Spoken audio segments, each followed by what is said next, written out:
Hi, Reed. Thank you so much for helping my project. Could you say a little bit about yourself? My name is Reed Robbins. I'm currently a student at CU Boulder in Colorado, and I was in the Navy for 6 years, and now I'm studying economics. Brief gist there. Wow. So what you do in the Navy? I was a nuclear electrician, so I operated. Basically, I was in charge of the electrical side of the nuclear power plant on an aircraft carrier. Did you have to do anything special like radiation shielding and that type of thing? We had there was installed shielding. We did have to learn a lot about radiation and the effects on the body and how to minimize your exposure, contamination control, all of those things. But that wasn't my main gig. It was mainly I had to be aware of it to do my job, if that makes sense. It does, yeah. Um, but still, though, I have a question that maybe you could help me with. Yeah, absolutely. Astrobotic is sending a probe to the moon next year, and they have a special promotion they're doing with DHL, the package delivery firm, called the DHL Moonbox. So Okay, like for about 450 bucks, you could take like a micro SD card sized object and send it to the surface of the moon as part of their mission next year. cool. And so I was thinking about taking all these recordings that I had up until that time and putting them on the SD card. But I was like thinking between radiation and the heat, the chances of it actually being readable at some point in the Right. future is like zero. And I was wondering if you had a suggestion as an alternative. So, um, yeah, I think I'm not 100% sure, but I think an SD card type thing would probably be damaged. But there's probably another method to store the information, but I don't know how much that would cost. Like I've heard of DNA storage, which I don't know if that would work. Radiation. Um, I don't know. I don't know if I'd be the best person to ask though either for that.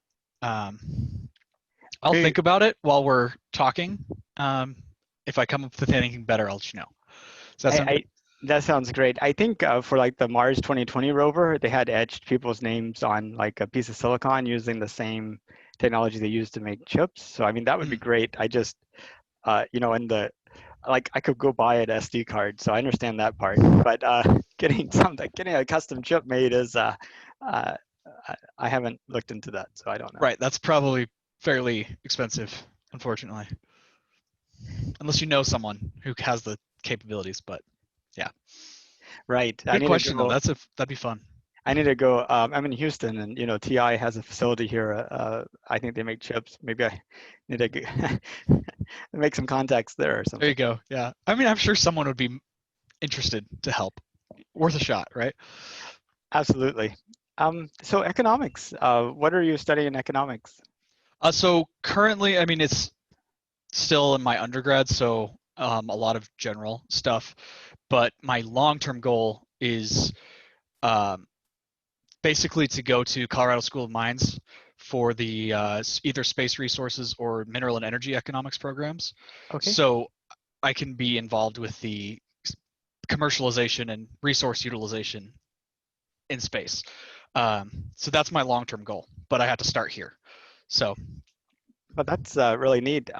I have a North Houston Space Society chapter that I, um, organized, and one of our members is going through the Space Resources program over there at the Colorado School of Mines. awesome, nice. So, I That's awesome. I don't know if I'll get in. I don't know if I'm competitive enough, but I'm super happy to hear people doing that. yeah, and he's a geologist and works in like the oil and gas field, and is interested in making that transition over to like space resources. Sweet. It's That's kind awesome. of neat. Um, yeah, that seems like a really cool program. So you're interested in expanding the human economy beyond just the resources of Earth.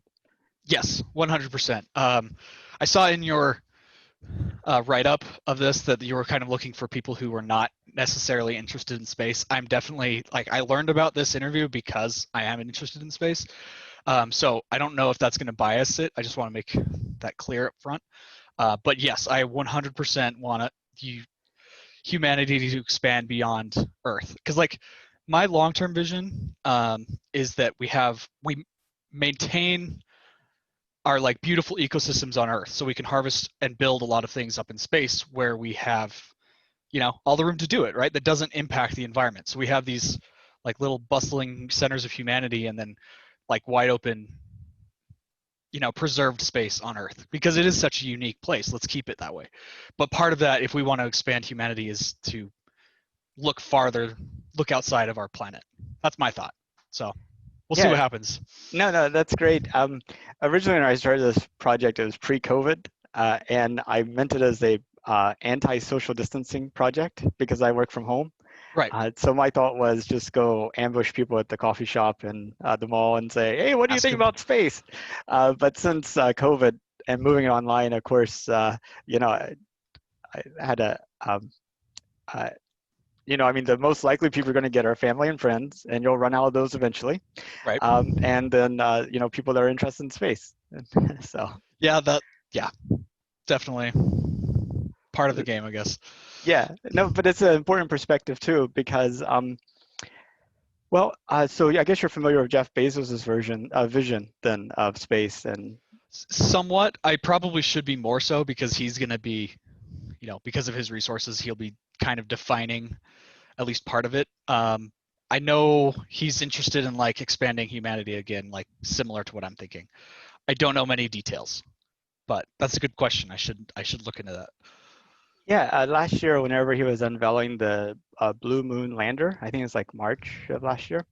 Uh, he did a presentation and kind of talked about his vision stuff, and it was almost word for word what you said. Oh, He sees Earth as kind of a special place, and we should preserve it, and kind of zone it as being like for life and light industry, and then move all the heavy industry and everything off of Earth to save the Earth. there you go.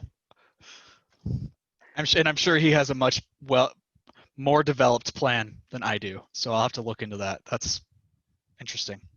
Well, he might be in a need of a space economist to help I mean, formulate his plan. that's my goal, right? My thought was I was trying to figure out what I was going to do after I got out and I started chemistry. I was like, oh, this is super cool. And then I realized like I was more interested in the economic side, but where are we going next, right? Well, space is definitely space and like renewables. Like renewables is kind of everybody's got that.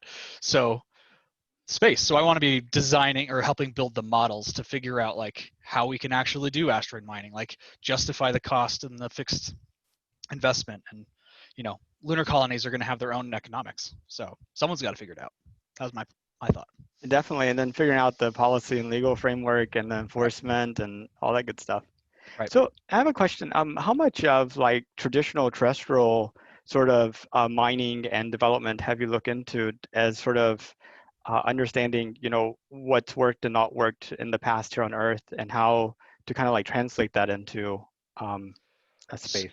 Um, Small amount. So I definitely new to my transition. Like when I got out of the Navy, I really didn't know what I wanted to do. So I think I've figured out the last couple years have been figuring out what I want to do. And now I'm actually like taking it into bite-sized pieces and digesting it. So I know a little bit. I don't know if that answers your question.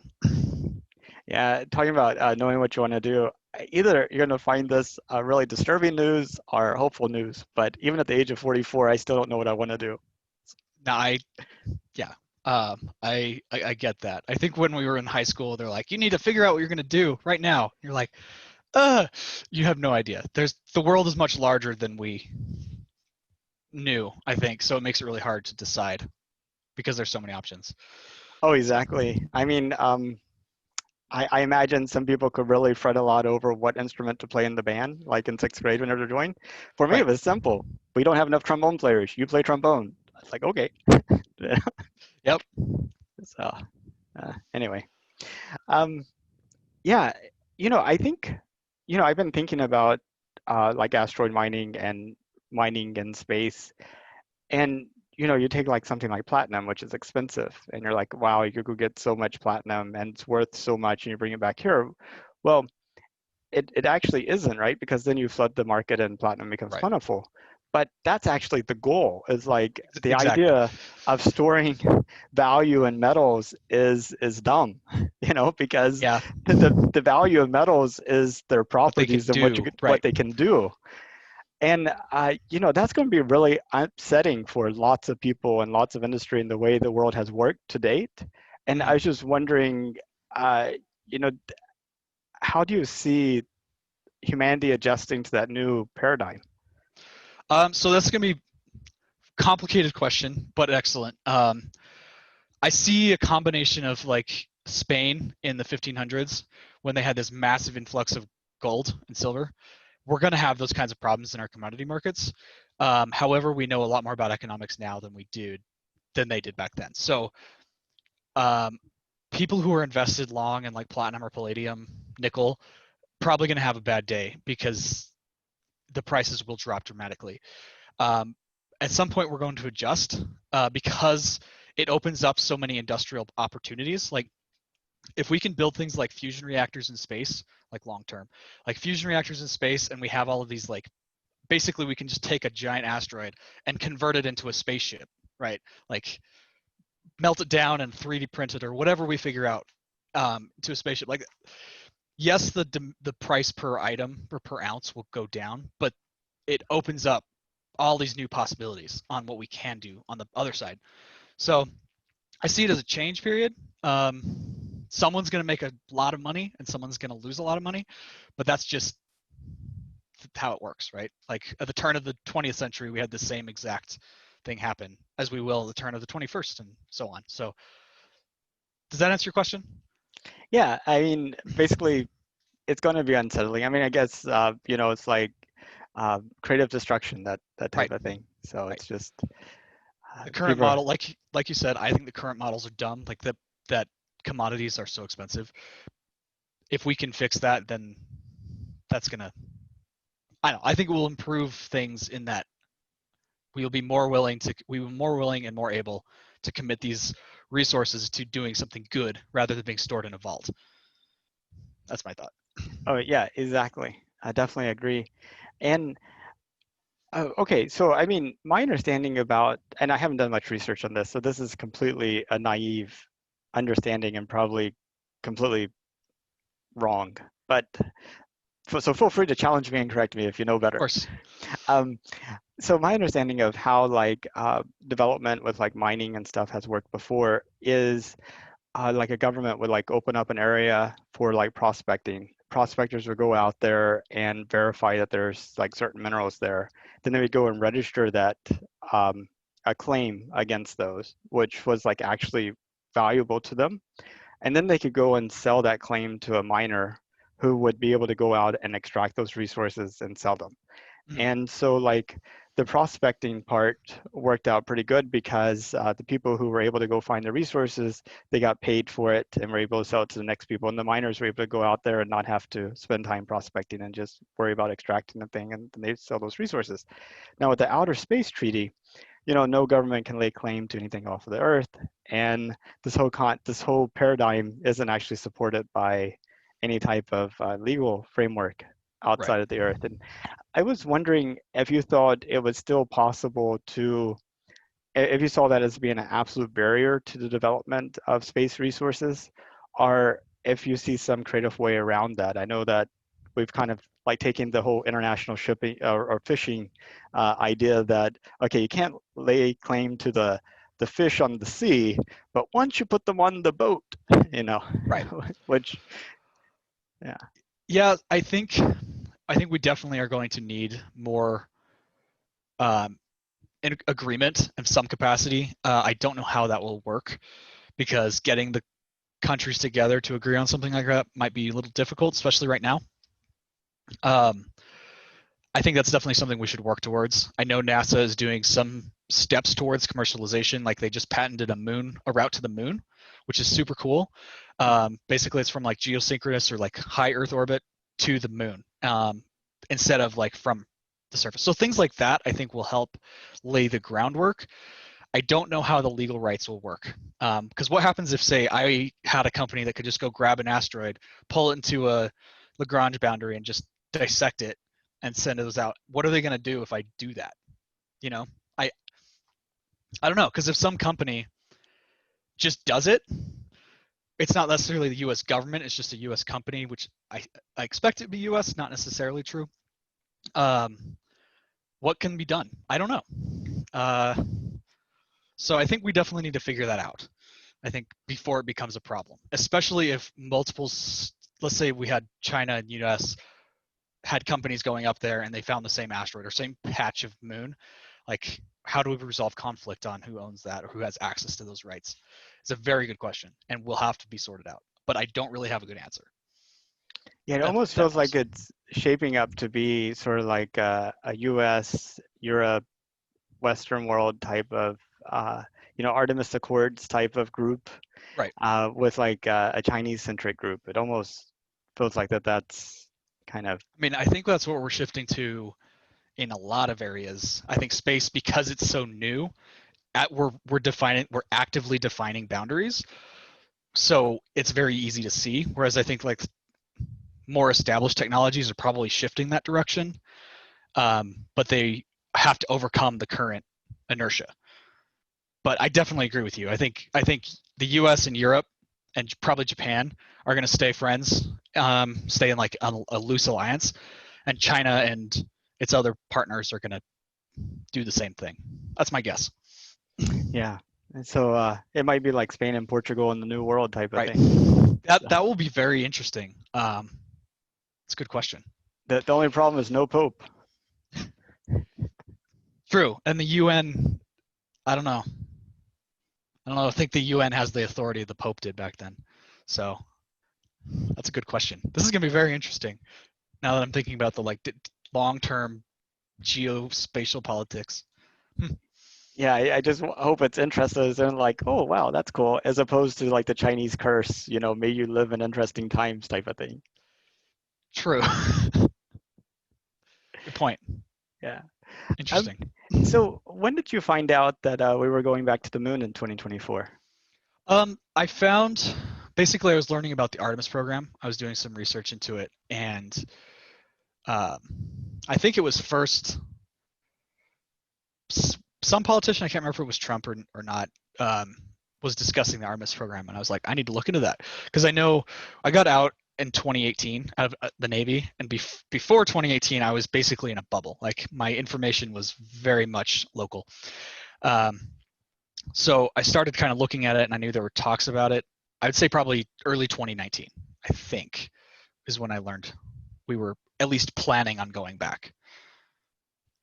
Yeah, I think the earliest you could have really learned of the 2024 date was February of 2019, whenever the National Space Council kind of announced that. Okay, I so think it's before that, the plan was kind of like 2028, but then, okay. Mike Pence is like, you know, we should be able to do it quicker. We should be able to do it by 2024. And if our contractors aren't up to it, let's get new ones that can, like. I mean, I applaud that. I don't always agree with this administration, but I like the push for space. I very much like that. Yeah, and I think the key point is the push for space achievement as opposed to push for space expenditures. Agreed. Yes, agree with that. Achieve. Yes, I very mean, I much. almost would prefer if NASA ran a few prizes and paid to only winners as opposed to uh, just spending lots of money. Yeah, the government has a problem with that. That's a very complicated issue. Government contracting and stuff. I saw that in the Navy. I don't know how NASA works, but I imagine there's a lot of similarities. So I don't know. That's a big question with difficult answers. I So know. I mean, the problem is, how do people get elected, and what role does contracting expenditures play in that? right, And then how does that affect the policy? right. And then you have the problem of like basically an oligarchy to the industry, and if you don't have the money, how do you do that? Like if I wanted to go say build a rocket, right? I can't do that. So there's only a few established players that we have to work with. So then you get problems of like rent seeking and cartelization, and yeah, it gets really hard because of course the companies have to be established and know what they're doing. Like Northrop Grumman and Lockheed Martin, et cetera, are good at what they do, but that doesn't mean they're not trying to take some off the top and making it more expensive and more difficult than it needs to be. So I don't know. That's a complicated question, like all of these are. Yeah, it is kind of interesting. Of course, that was the argument. Like Boeing, we know what we're doing. Why are you paying these upstarts some money? Just give it all to us. And then you see like the Starliner, Right. and you're like, huh? I thought they knew what they were doing. So of course. Yeah, Boeing's had a number of engineering challenges lately. It's interesting. Maybe I that's think a good cause for disruption, right? Maybe it's motivation for them to get their act in gear, and then for competitors to chase their, to be on their heels, because maybe they can come up with something really cool that NASA can then fund, or it motivates Boeing to actually uh, produce what they're saying they can. yeah, Hopefully. yeah, you need something to compare against, like some Right. competition. Some Competition is incredibly important for pushing these things forward. So if NASA can figure out how to better enable that, then that'd be good. And the Defense Department, because they're both huge players in this field. So I think if they work together to get a group of contractors, like to enable competition between contractors, would be, I see, the best option. So yeah, and I was watching a guy at ISDC from like 2016 or something, and he was talking about launch services, and he was saying, there's very different behavior in terms of the way the businesses behave when you make more money for a more costly product versus a market where you make more money the cheaper it is. Um, mm, and he was saying that, once you get launch services to the point where you're actually able to expand the market and make more money by being cheaper, that'd be uh, the big, kind of, um, I'm listening. Sorry. thing. Yeah, no trouble. Sorry, I had to lock her out. Yeah, I think if we can get to that point where it's like the economy of scale can basically allow for more people. No, wrong way to say that. Once we can get to the point where people can get up there, the more they do, the cheaper it is, and we can establish like commercial lanes or something where we can have manufacturing facilities and processing facilities up there. That might change the dynamic because there's more people interested in going in, right? There's probably a lot of companies who at this point have no interest in going up there, but like I could see someone like Honeywell, you know, partnering with someone new, an upstart or something like that, to get facilities up in space, right? Like a lot of their products would make sense to be built up there if they could actually do it. Um, so I think once we get to the point that other major players beyond basically the defense industry can get in there, then I think that's going to change the game. Um, does that answer your question? Make Yeah, sure. no, Okay. I think it does. I mean, you have also kind of like another thing going on, and that's this whole spare capacity concept. So while like NASA is paying like Intuitive Machines and Astrobotics, tens of millions of dollars to land their probes on the, land their science equipment on the moon, Mhm. those probes are actually capable of doing much more. But yet, essentially, that other capacity might actually be fully paid off at that point. So then you can enable a whole nother industry just by selling that capacity almost at any price. And then, When you say capacity, is that like space and weight capacity, or okay? yeah, I like Yeah. the landers can, have additional weight and additional room for other things. Like in this case, DHL moon boxes carrying Right. little trinkets from citizens of Earth. Right. No, that's perfect. Going back to that the patent that NASA just filed about the moon, or the path to the moon. One of the things that I thought was super cool with that is they basically designed it so you can have tag along um, projects or missions. So they say NASA or the DoD is sending a large rocket from high Earth orbit or Earth orbit to the moon. They can bring with them a number of smaller um, objects, if you will. So things like that will also enable more people to get involved, which incentivizes more people to invest and to do research in that field. So I think a combination of all those things would be really valuable. Yeah. So Well, and just coming back to finding out about us going to the moon in 2024, I've done close to like 260 interviews so far. And of those 260, you want to take a guess of how many of them had people that knew we were going back? 10%? That's 26? I think close to like 20%. So Okay, a little bit better than that. But of course, it's been weighted towards the space industry right. since March. What Uh, of yeah, the people who were not previously interested in space, what was the number I mean roughly? it was like really low, like 5%. Ah, that's so unfortunate. I think that this should be one of those things we're excited about, like in the 60s. Like this is the potential that's being unlocked right now is so big that I don't know. I feel it should be more exciting to the general public. I think that is partly a problem on scientific communication, I would guess. Again, I'm not in these industries yet, so I don't really know how that works, but I feel like public support would be very valuable. So doing stuff to drum up excitement would be worthwhile. But that's Yeah, my thoughts. yeah, definitely. And it's a really challenging message. I mean, landing the first woman on the moon, well, great, that happens one time. And then, why go back? Beating the Chinese to the moon, well, why don't we just, kind of bomb their stuff and forget about it, I mean, and Ah, then no. finding out getting resources on the moon, well, it's so expensive, why don't we just figure out how to do it less? Or, I mean, it's just like, I mean, how would you articulate that message if you could? So I think that space exploration, or really pushing the limits of any technology, has trickle down effects all over the place. Like looking back at the 60s, countless technologies that were developed for the Apollo missions then became incredibly useful just for the average consumer.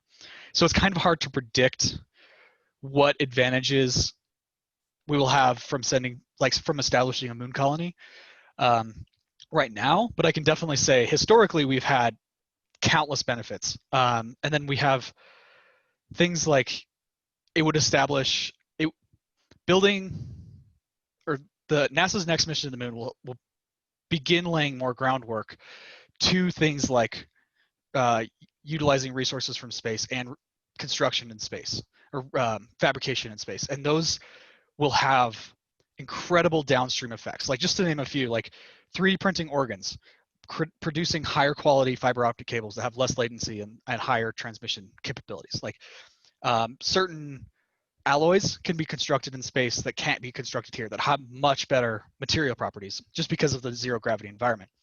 Things like that. Those are 20, 30, 40 years out, but think about how incredible those will be for our society if we can actually start getting to the mass production phase of those things. And the lunar colony will be instrumental in helping that. On top of just the pure love for exploration, like humans have always been explorers. Like, why would we send people to the South Pole in the early 1900s? Like, what's the point of that? Well, exploring, opening, seeing what the possibilities are, seeing what resources are available, seeing what nature looks like it helps us understand our place in the universe, at least in my mind. Because once we realize simultaneously how many options there are and how small we are in the grand scheme of things, which I don't know, maybe is helpful for us to see like our trivial problems on Earth are important, but if we can like widen our perspective, then it kind of helps us give a better address these problems. Because like at the end of the day, I kind of lean towards the I wish we were Star Trek. Like I hope we kind of go towards that. I know it's not going to be 100% like that, but like we're just all stuck on this rock, right? Like so why aren't we being more cooperative to make all of our lives better? And part of that is working together to build these newer technologies, these new exciting, pushing the frontier. Like it kind of unites us all. That's how I see. And that on top of that, the amount of money that we spend on these projects compared to like the Department of Defense and like Medicare costs, like there's so many things in our budget that we could fix. I'm not saying scale back services, I'm saying make them more efficient. So if we're talking concerned about our costs sending people to the moon, that is a fraction of a percent of our national budget with enormous benefits where we spend countless amounts of dollars on very inefficiently. We'll put it like that. And if we're concerned about cost, I think it'd be much more effective to talk about that side. Like reduce our stupid spending and increase our beneficial spending. Yeah, So, I know. Whenever you think just maintaining our nuclear arsenal is like costing like more than our annual budget to NASA. So we have on one hand this expenditure that's more that its only purpose is to destroy the world. right. And on the other hand, you have this let's go explore and try to make it better. Well, it seems like you would want to fail at this and succeed at this. So let's just Right. shift. Right. And I do totally understand the importance of strategic deterrence and how it's part of our, capabilities and influence in the world. I get that. But the amount of money spent on defense is insane. And again, I've seen like I ordered for on the aircraft carrier, I ordered a speaker for like one of our auxiliary rooms and it was $100,000. Like what? Why is this speaker? It's not even a complex, it was just a rugged and resilient design. It's like, how does that? So throughout all these programs, we're just wasting money, which goes back to the competition and contracting problems. But I think we should have this as our goal and we can meet it. We know we can meet it and we can figure out how to spend that money smartly from other places. I think that should, if we think about the larger picture, I think that would help justify that. Because like you said, I think it was $1 trillion over the next 10 years for upgrading our nuclear arsenal. And I don't know. I think that money could be spent in ways benefiting humanity rather than necessarily threatening to destroy it. And it's very different than it was during like Soviet USSR times, right? Where your biggest thing was like some type of invasion or missile attack. I mean, now our biggest thing is people hacking into our own systems to use our own weapons against us. Right. Cyber security is much more of a concern than nuclear war, I would argue. Like China is not gonna they're building their nuclear arsenal not because they necessarily want to attack us or other people. It's because they're trying to defend themselves. And then we're doing the same arms race, right? Because they're building it up and Russia's modernizing. So it's just a game that we're all playing with each other, right? And at the end of the day, it doesn't have nearly as many benefits as space exploration, realistically.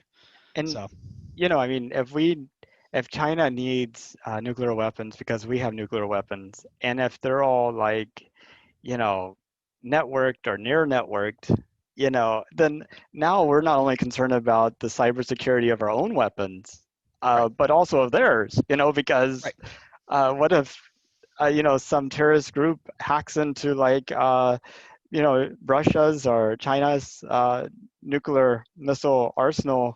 That's a really good. I didn't think about that, but that is a really good point.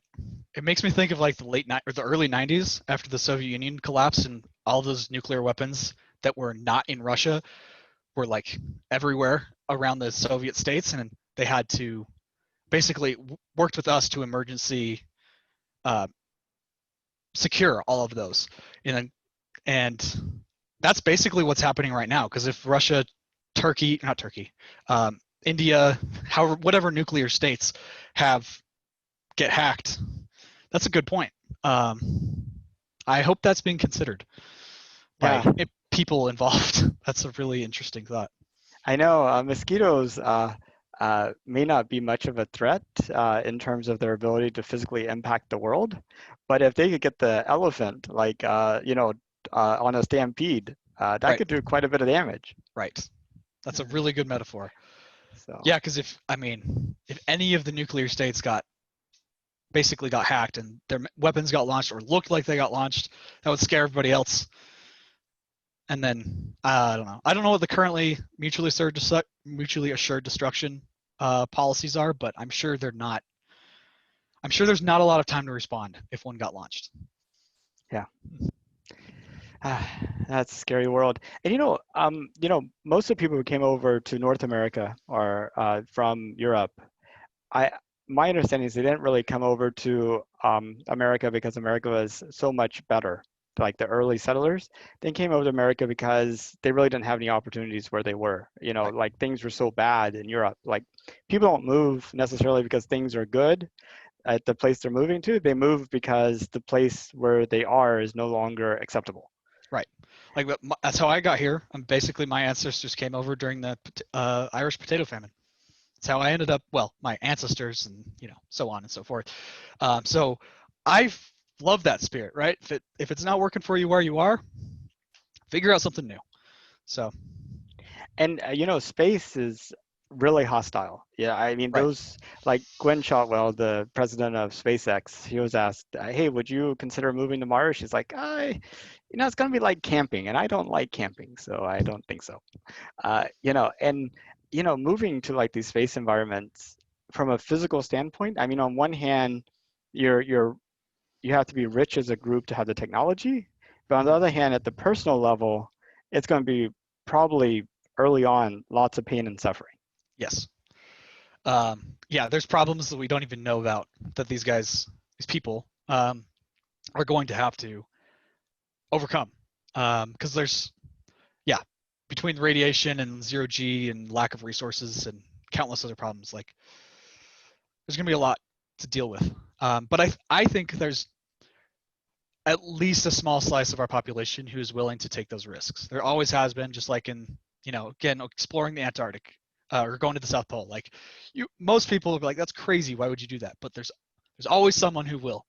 So I think once we have the technology and the systems in place, like we will find people at least willing to take those first steps. And then once they establish some semblance of a colony, then it gets easier and easier and easier as we get more established. You just have to plant that flag and figure it out for the first couple of years. That's what I see. Yeah, no, I think you're definitely right. I mean, the more civilization you have in a place, the easier it is to create additional civilization. It's just Right. like, things build on top of each other. But I was thinking like the instability here at the Earth, though, in the sense that you have this mutually assured destruction, you have, terrorism, you have all these things. I could see a lot of people going, I'm really not interested in space, but at least those natural threats are quantifiable, knowable. There's a good reaction to the, manageable. Right. But this human threat, I just like I'm tired of dealing with that. I just And want to go to some, yeah. yeah. Well, and it's hard to predict what humans will do, whereas space, like you said, at least we have some idea of what the challenges will be. And when you're in an environment that is so challenging with another group of people, like you very quickly bond with your colleagues in order to survive. Um, and I can see a lot of appeal in that. Like one thing, like a lot of going back to my Navy experience, like it was pretty terrible, but the bonds that you form with the people that you're suffering with effectively um, are very strong. And that really helps you overcome. And I can see a lot of people, I can see the appeal of that to a lot of people. So I think we'll have people who are interested because of that and a number of other things. Let's see. I want to be respectful of your time. I know we're right at the hour. Did you have a little bit more time, or do you need I to do, go? yeah. Yeah, I have Okay. some more time. Um, so, um, back in the 1969, whenever Neil Armstrong and Buzz Aldrin landed on the moon for the first time, uh, our way of getting information is very different than it is now. Hmm. We had 3 broadcast television stations. Nobody had a DVR. In fact, I don't even think people today even know what a DVR is because everything's on demand and streaming anyway. Uh, we we only had like 1 or 2 newspapers per city. We had a couple of national magazines, but essentially that news was covered in very similar ways in all those mediums, and that information had significant penetration. Hmm. Today, nobody. I mean, I don't watch the nightly news. I mean, I get I mine don't. I through don't like either. Yeah. yeah, news.google.com or look at Twitter, Facebook. I mean, I get The Economist, so maybe there's some hope there. Cheers. Um, So do I. I like. yeah, I love their cartoons. They're Yeah, they're great. um, but I think we could actually go back to the moon, and a large amount of people would actually not even know about it. That is a good question. I mean, I imagine because it would be such a big deal. It's one thing to announce like, "Hey, we're going to the moon," but I think if we actually like reestablish people on the moon, especially if it's more like a colony or a longer term situation, I think that would be exciting. It won't necessarily penetrate all aspects, but I see people talking about it in schools. I see it on a lot of news. Maybe not like MTV and your reality sources of news, but I think it would definitely hit a large portion. And once it hits a critical mass where a large group is talking about it, then it will bleed into the other sections eventually, maybe. Um, but it definitely is not the same as in the 60s. Like our media environment's so fractured that yeah, it will not be as um, broad of an audience. But that's how it works these days, I guess. Yeah, that's true. Everybody gets to live in their own little bubble that they want to.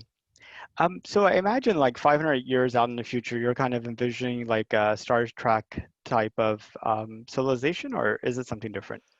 Uh, Somewhat. I think we will have a federation, but I think just like with all civilizations, they're probably going to be fractures within that. Say we'd say colonize Titan. I don't know, just picking a place, and they were like, you know what, screw those Federation guys. Like we want to do our own thing because we're working out great here, and their policies suck. I can see that, and then we'll have fractures within our larger civilization, and maybe we can just establish commercial trade and commercial agreements, whatever. I don't know. Um, Humans have a way of creating conflict, but also uniting in really strange ways. So that's kind of hard to envision. Um, a lot of that also depends on our propulsion technology. Like the farther we can go effectively, the more complex it will become. So if we can figure out some sort of like warp drive, then the next star system or the closer star systems all of a sudden become available to us. Like I don't know, that might create a very interesting social dynamics because then they're basically their culture is going to speciate, just like we did in America from England and countless other examples. So I think as long as we're prepared to not necessarily be a empire, because I don't have better terms for it right now, then I think we can make it work because as long as we don't try to control each other as we often do. But I don't really have a good answer. I think is my final argument. But you touched on speciation, and you could really see at some point these pulls that all derive from Earth at some point seeing themselves as distinct from each other. Mhm. And, you know, there may not be mutual respect there. Right. Some of them may really be like, we're the true humans. These these other humans are this. But let's say we wanted to avoid that future. Yes. What would you do? Um, so I mean, beginning with I don't know, shared ethos. Again, I don't have a really good way to describe this, but like a respect for each other ultimately will will make it easier for us to maintain connections rather than one group wherever they may be claiming we're the only humans. I think if we can understand that they're just people in a different situation in a different society, but we're all still humans. Like we all came from the same genetic line, effectively, right? So as our situation changes, things will change. But if we can understand that we all have kind of a shared destiny, then I think that will be helpful.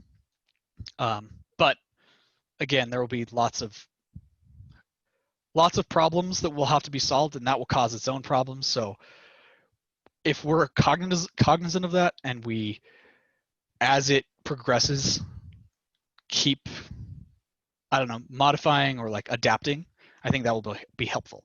Like, we can't just stick with one system and say this will be it forever, because we know that just isn't the case. So as long as we can maintain that shared destiny and adaptability, I think it will help with that.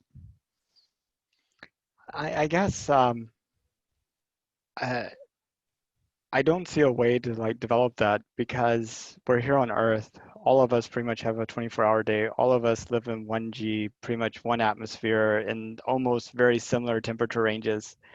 Uh, we are within just a few light seconds of communication with each other.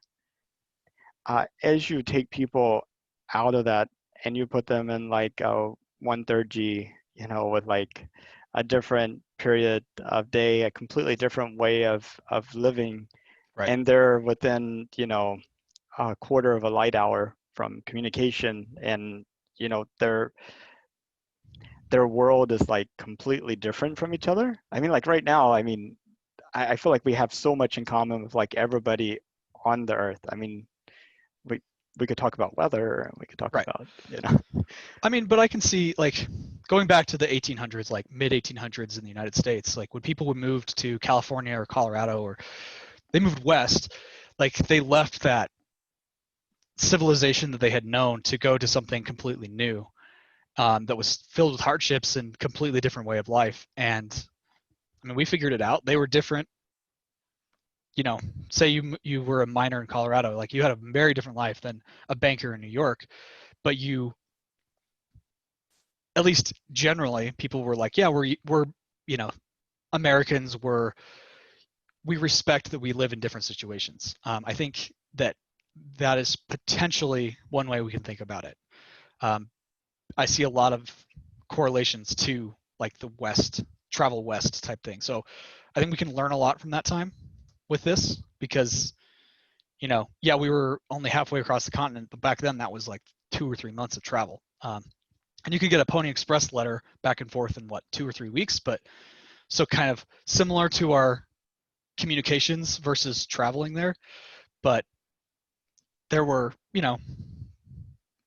I think there was mutual respect. I don't know a lot about that time, but I think to some extent people could understand, I live in here, it's a different world than there, but we're still Americans. So I think we can have a similar type of attitude, maybe. Does that answer your question? it it does. It's Okay. optimistic and hopeful, and Yes. I hope it turns out to how it works out that way. So, your assessment in terms of humanity branching out beyond the Earth, do you think it's like 100%? It's just a matter of time, or do you think there's some real risk that might keep it from happening, or do you see it as more of a chancy thing? Like, what's your level of confidence?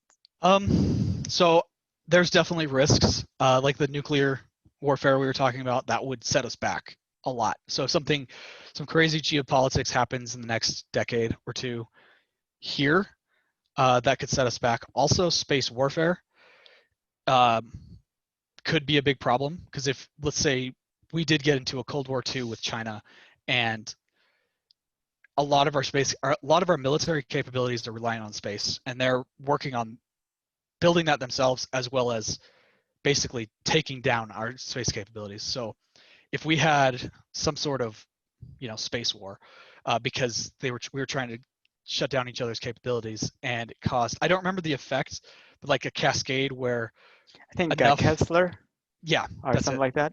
Yeah, so when enough debris is up there that it basically you can't have anything, at least within certain bounds.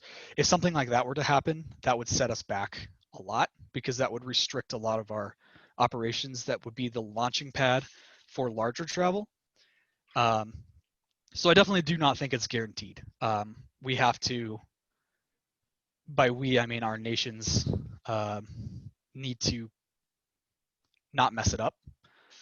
We also need to actually push for it, because as great as commercialization is, and these advances that we're making, like they still have to be supported by some sort of infrastructure and legal framework and commercial agreements. If we don't have those, I don't know what's going to happen, because if we just say started mining the moon and there were Chinese and U.S. and Russian probes up there mining, and they started competing and, I don't know, sabotage each other, stuff like that. That's just going to slow everything down. So we're definitely going to have to establish agreements and not mess it up down here in order for that to happen. But it definitely still is. We still have a lot of potential. We just can't mess it up, basically. Yeah, no, definitely. Let's see. If it was safe and affordable, would you go into space? Yes. How safe does it have to be? Like, would you go today, or you need a little bit more? I'd probably want a little bit more. I am adventurous, but not, a test pilot type adventurous.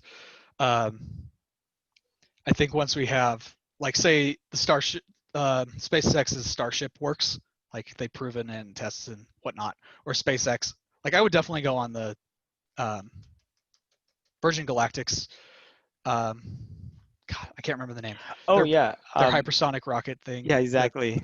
like, that sounds really fun. It doesn't sound that dangerous. Obviously, there is danger, but they'll work out a lot of the problems. I would definitely do that. Um, I don't know if I would go on a colony, like if I would move to a colony.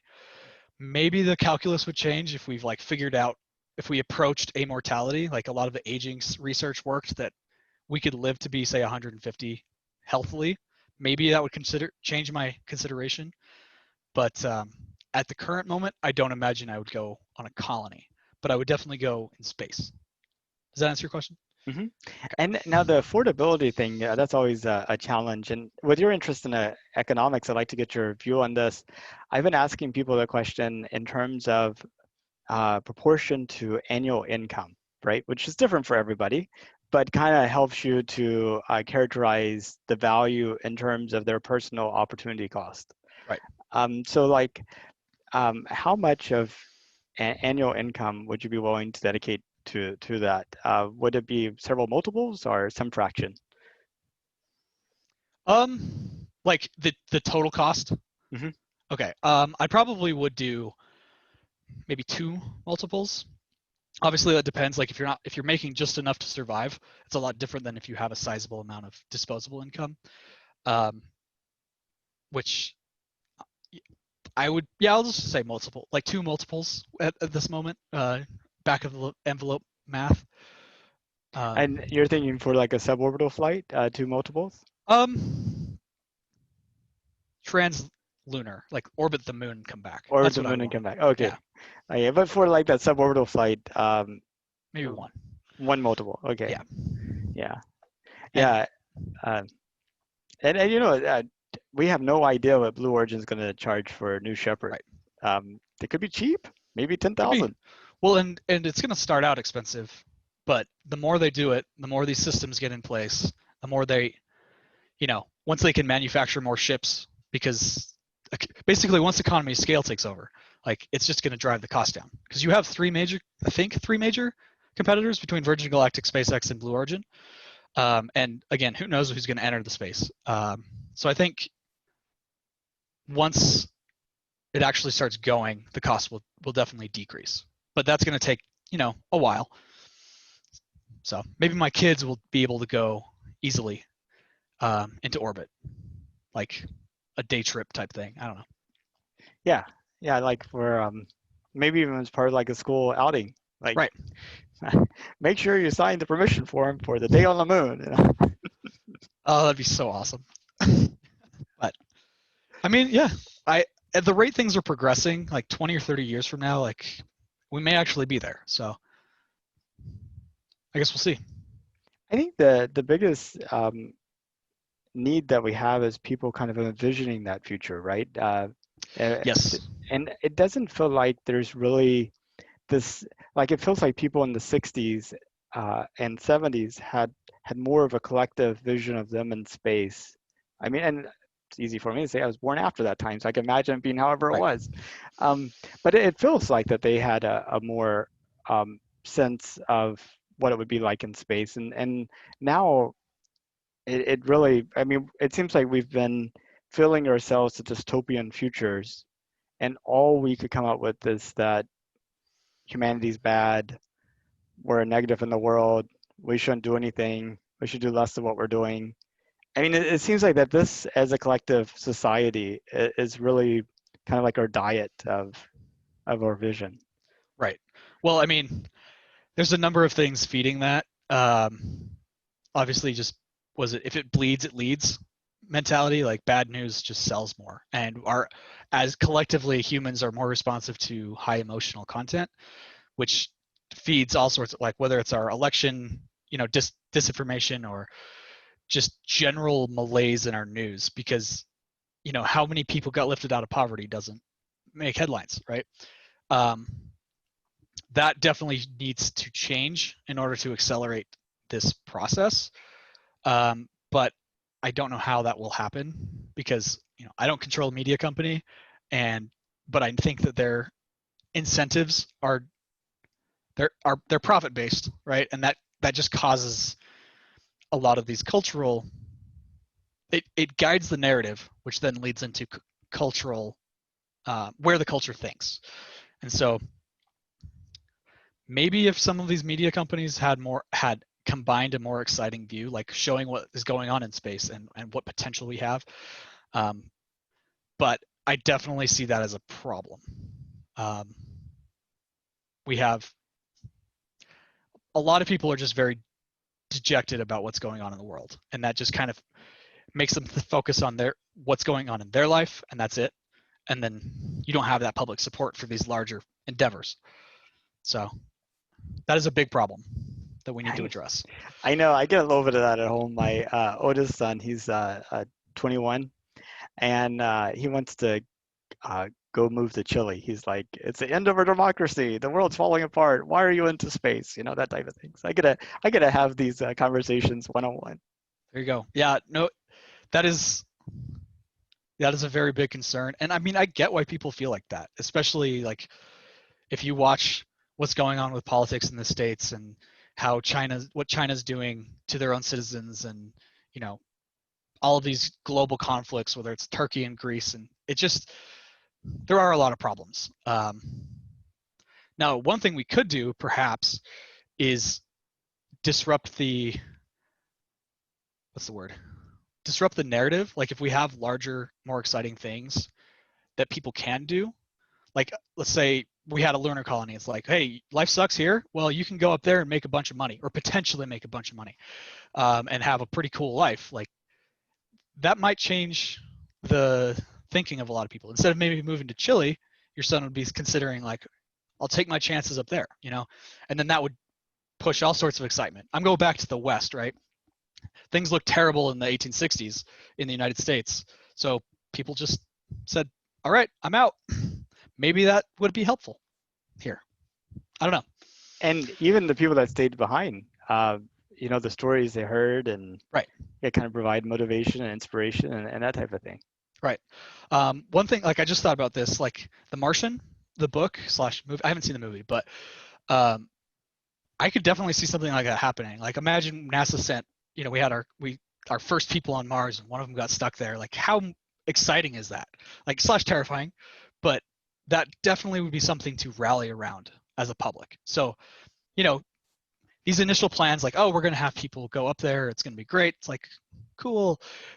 But once it actually happens, like once we have video come back of these habitats and these, people going out and doing it beyond just digging some rocks, but like actually making new things up there, I think that's going to be very exciting, and can give us a light spot to think on beyond the troubles at home. So.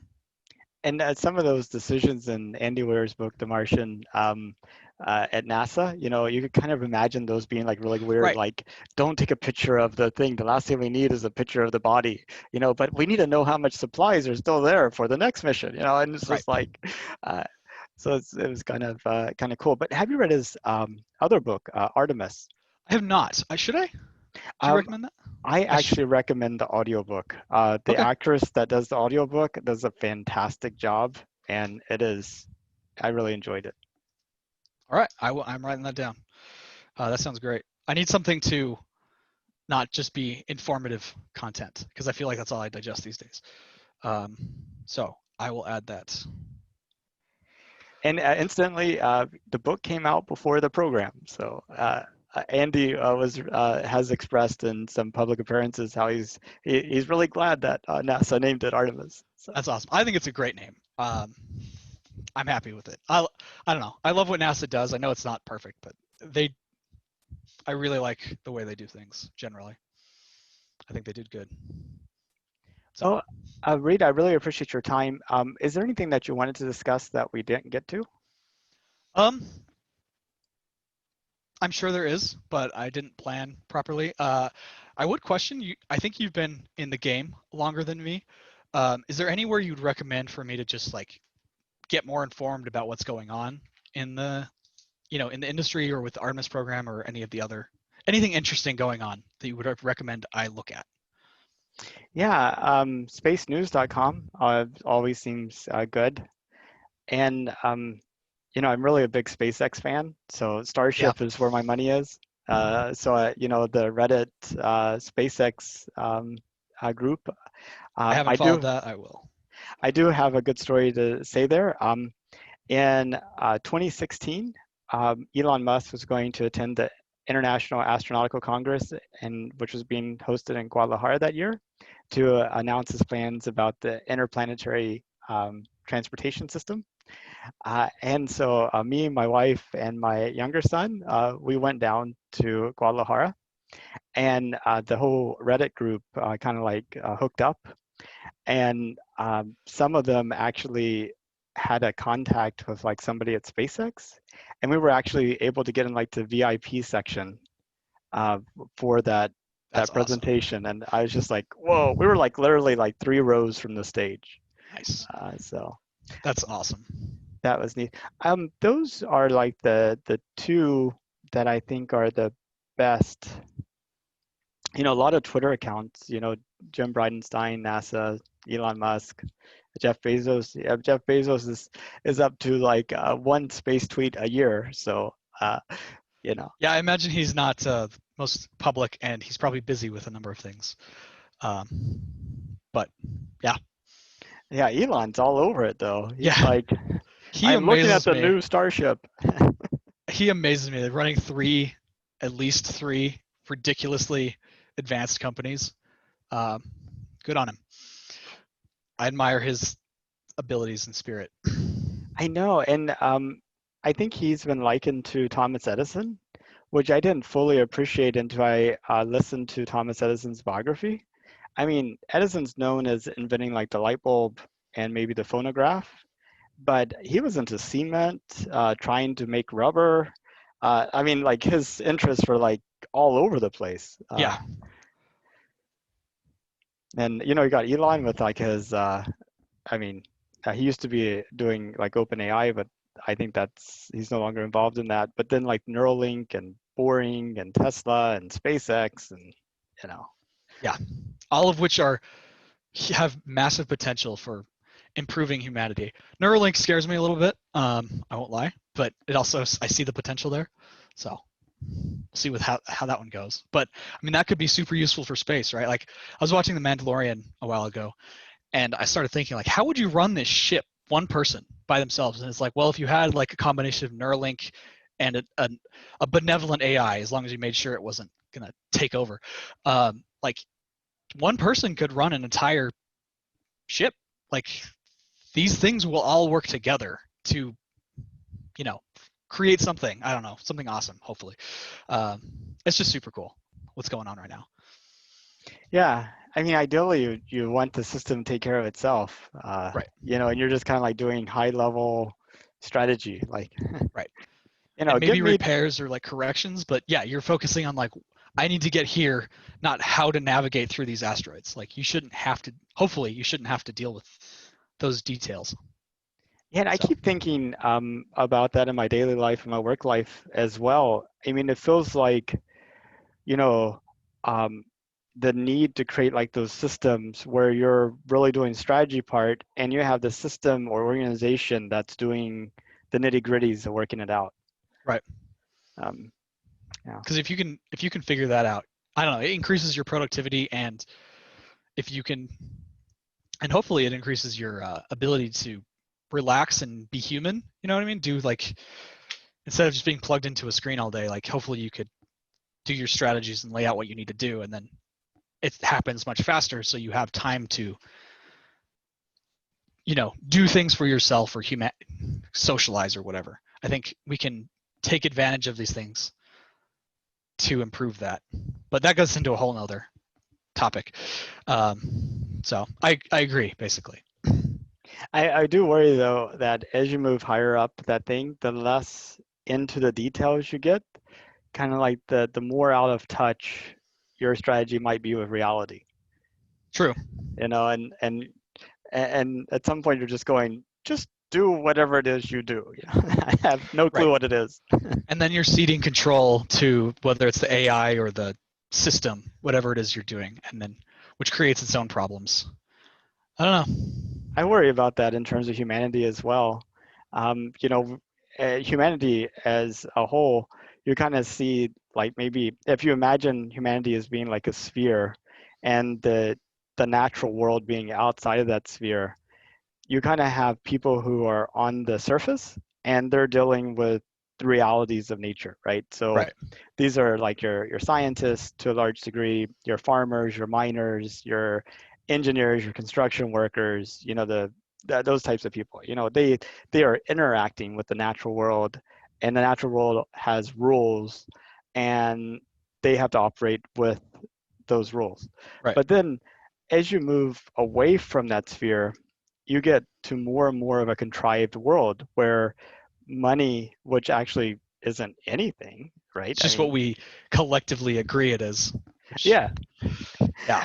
And now if you go and you buy the stock here and sell it here, suddenly you have more money, which gives you access to the fruits and labors of those people on the outside. You start making like crazy decisions, kind of Right. that aren't they're how much of the people on the outside can you manipulate without actually having to worry about? It's Right. like, It's definitely a major, like we're already seeing that, but as we grow and as these systems get more complex, it's just going to get worse. Another thing that scares me, Facebook virtual worlds. Once you put on that, if you put on that virtual reality helmet, you could basically live in a room and be completely isolated from the actual world and from these systems. Like you're saying, you'd be like the center in a little bubble, and I don't know, that terrifies me a little bit. I can definitely see some sides of society being attracted to that, and the more complex our world becomes, the more certain people like they just want to escape from it all.